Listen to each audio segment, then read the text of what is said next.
Hola, ¿cómo están? Bueno, ahí Mati dio una intro a lo que fue el inicio de la filosofía en este periodo de la antigua Grecia. Está bueno aclarar también que este inicio de la filosofía tiene que ver con cómo la conocemos nosotros acá en Occidente. También está bueno también pensar que las cosas que damos, mismo en el bachi o en cualquier lugar donde se estudie, tienen que ver con las cosas también que aprendimos y de la manera en que nos llegan. Digo, nosotros de repente acá venimos a contar una parte de la historia, porque es esa parte de la historia que nosotros tenemos, pero eso no significa que la filosofía no haya existido antes, solo que nosotros tenemos este registro y este es el registro que vamos a usar para dar la materia, pero puede que no sea el único. Yo voy a empezar presentando algunos de los pensadores que elegimos. La verdad es que hay un montón súper interesantes de estudiar, pero bueno, no tenemos tanto tiempo, así que elegimos a los clásicos. Vamos a ver, por lo menos en este primer momento de la materia, a Sócrates, Platón, Aristóteles y Gorgias. Sócrates es un pensador que existió en el año 470 a.C. hasta el 399 a.C.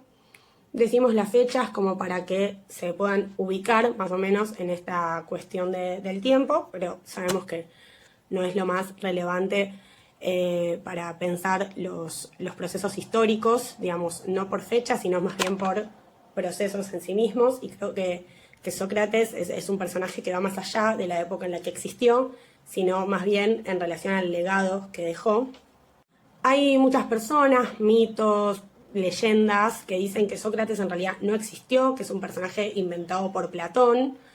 Nosotros somos de la corriente que dice que sí existió, que el hecho de que no haya dejado nada escrito no significa que no haya existido, sino más bien tiene que ver con este posicionamiento que tenía Sócrates en relación a la oralidad y a la escritura. Le parecía mucho más importante el tema de la oralidad y por eso no se dedicaba a escribir, digamos, sus pensamientos o sus teorías filosóficas. Sócrates era un tipo que se hizo conocido justamente por sus intervenciones en el Ágora.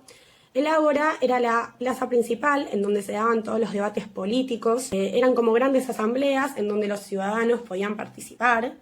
Es importante aclarar igual que en ese momento los ciudadanos eran solo los varones mayores de 18 años griegos. Todas las demás personas, mujeres, esclavos, menores o personas que no eran griegas específicamente, pero que vivían por ahí, no se consideraban ciudadanos, por lo tanto no eran sujetos de derecho y en este caso no podían participar de los debates que se daban en el Ágora, ni tampoco de las instancias democráticas, que también se iniciaron en este periodo en la antigua Grecia. Las maneras que tenía Sócrates de intervenir en los debates en el Ágora eran bastante polémicas, por eso era un personaje muy querido, pero también como bastante odiado, porque el tipo tenía una manera que era muy particular, que era como ir siempre a la cuestión última del asunto. ¿Qué significa esto?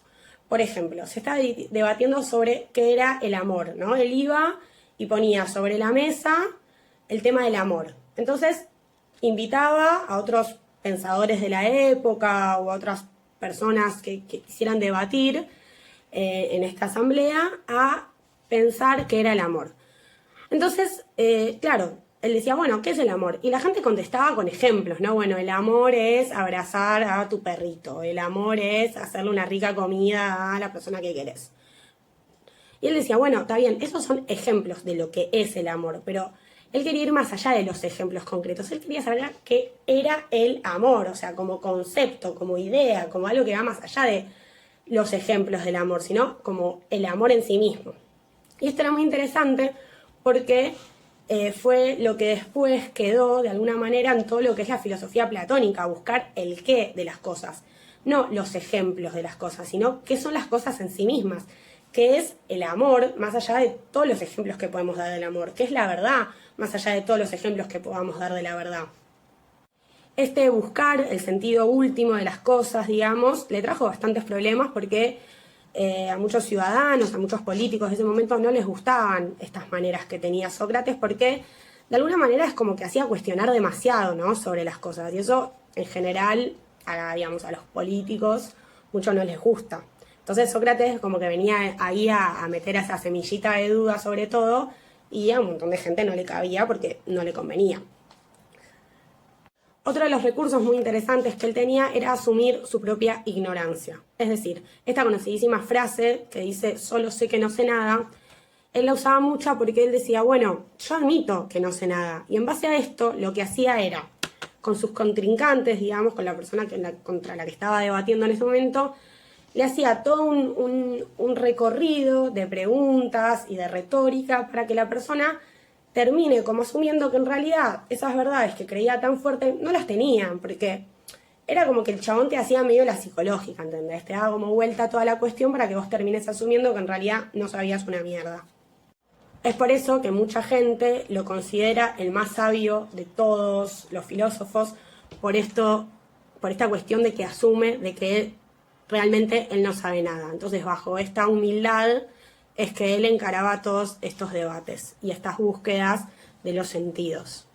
Otro de los recursos muy interesantes que tenía era algo que se llamaba mayéutica. La mayéutica era que justamente en ese intercambio, en ese debate, lo hacía parir sus propias verdades, como que de alguna manera los guiaba para que descubran sus propias verdades y no solo repitan conocimientos que se dan por sentado que se saben.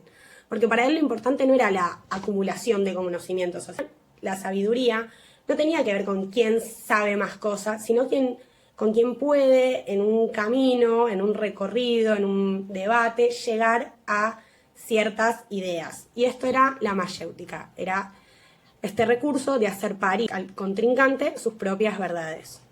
Por último, voy a contar un hecho histórico que es también muy clave para todo después lo que es la historia de la filosofía, que tiene que ver con la muerte de Sócrates. Como ya les dije, había un montón de personas que no les cabía este personaje que aparecía en el ágora debatiendo sobre un montón de cosas y haciendo pensar un montón a la gente y a los jóvenes.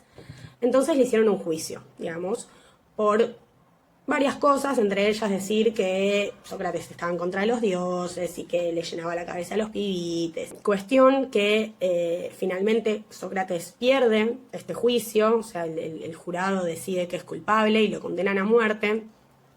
Y esto a Platón, digamos, que era su discípulo, o sea, Sócrates fue el maestro de Platón, por eso después Platón lo toma como personaje principal en todos sus libros. Y por eso también es que mucha gente piensa que Sócrates nunca existió. Porque en todos los libros de Platón, que tienen formato de diálogo, el personaje principal es Sócrates, que siempre discute con algún otro personaje relevante de la época. Por eso, digamos, mucha gente piensa que solo es un personaje de Platón. Cuestión que a Platón, como que de alguna manera lo trauma bastante, porque le parece muy injusto esto que pasa. O sea, para Platón, Sócrates era el más capo de todos, y de repente la polis lo estaba condenando a muerte por algo que para Platón era sumamente injusto.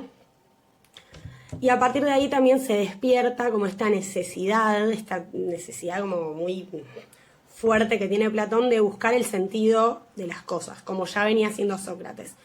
A él lo atravesó mucho desde el lado de la justicia, o sea, si un tipo como Sócrates va condenado a muerte, digamos, ¿qué carajo es la justicia? Porque entonces todo lo que conocíamos como justicia en verdad no lo es. Y esto es lo que lo impulsa justamente a Platón también a seguir este camino de Sócrates de buscar el sentido último de las cosas, tipo, ¿qué es la justicia? Porque los ejemplos, digamos, a partir de los hechos que tenemos sobre la justicia, claramente no demuestran lo que es la justicia. Entonces la justicia tiene que ser otra cosa, algo que va más allá de los hechos.